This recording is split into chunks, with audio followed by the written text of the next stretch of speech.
Supreme কোর্টের নির্দেশ এবং মুখ্যমন্ত্রীর অনুরোধের পরও নিজেদের দাবিতে অনড় জুনিয়র ডাক্তাররা। তারা জানিয়েছেন মোট 5 দফা দাবিতে মঙ্গলবার বিকেল 5টা পর্যন্ত কর্মবিরতি চালিয়ে যাবেন তারা। তাদের দাবি নিয়ে প্রশাসন কী সিদ্ধান্ত নিচ্ছে তা দেখে পরবর্তী সিদ্ধান্ত নেওয়া হবে।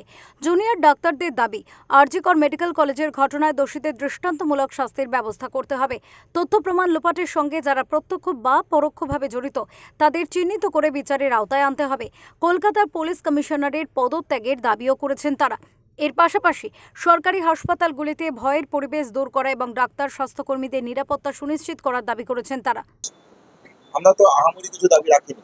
আমাদের দাবি অত্যন্ত পরিষ্কার এবং সুস্পষ্ট, যে সন্দীপ ঘোষ স্যারের এগেনস্টে যে কমপ্লেন ছিল, সেই কমপ্লেন থেকে যে কেন তাকে তার এগেনস্টে ডিসিপ্লিনারি অ্যাকশন কমিটি তৈরি করে সাসপেনশন হবে।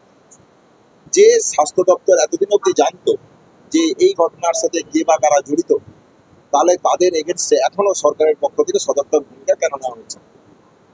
আমরা পুলিশ কমিশনার নগরপালের ক্ষেত্রে দেখেছি, সিপির ক্ষেত্রে পদত্যাগের দাবি রেখেছি এবং সেক্ষেত্রে আপনি সুস্পষ্ট বক্তব্য রেখেছি। চতুর্থ এবং পঞ্চম যে আমাদের দাবি ছিল সেটা হচ্ছে সেফটি, সুরক্ষা এবং সেফটি সিকিউরিটির প্রশ্ন, এবং কলেজে কলেজে গণতান্ত্রিক পরিবেশ তৈরি করার জন্য রেসিডেন্ট অ্যাসোসিয়েশন তৈরি করা এবং স্টুডেন্ট ইউনিয়ন তৈরি করা। এই দাবি মেনে নেওয়ার ক্ষেত্রে কি বাধা থাকতে পারে, কি এমন অন্যায় দাবি রাখছে? তাহলে এই অন্যায় দাবি যদি না হয়, তাহলে আমরা মনে করি গণতান্ত্রিক পরিসরে একটা সরকারের এই দাবি মেনে নেওয়া উচিত।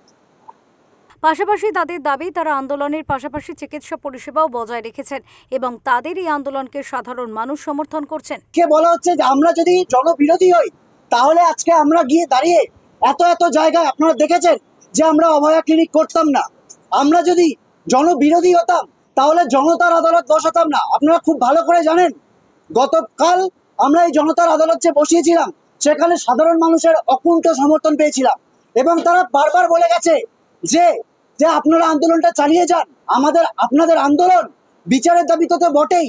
আমরা যে রোগী পরিষেবা পেতে এতদিন ধরে ভুক্তভোগী হয়েছি, স্বাস্থ্য ভবনে যে দুর্নীতি সেইগুলো যে আপনারা সামনে আনতে পেরেছেন, সেটাকেও সামনে নিয়ে আন্দোলনকে এগিয়ে নিয়ে যাওয়ার দায় কিন্তু সাধারণ মানুষ আমাদের উপর দিয়েছে। এটুকুই বল। উল্লেখ্য, আরজিকর হাসপাতালে তরুণী চিকিৎসকের ধর্ষণ ও খুনের ঘটনার পর থেকেই কর্মবিরতি চালিয়ে যাচ্ছেন জুনিয়র ডাক্তাররা। এর আগে মুখ্যমন্ত্রী এবং স্বাস্থ্য সচিবের তরফে একাধিকবার কর্মবিরতি তুলে নেওয়ার আবেদন জানানো হয়েছিল। সোমবারও ডাক্তারদের কর্মবিরতি তুলে নিয়ে আলোচনায় বসার আহ্বান জানান মুখ্যমন্ত্রী। তবে নিজেদের অবস্থানে অনড় জুনিয়র চিকিৎসকেরা। শেখের সাথে রিপোর্ট, ওঙ্কার বাংলা।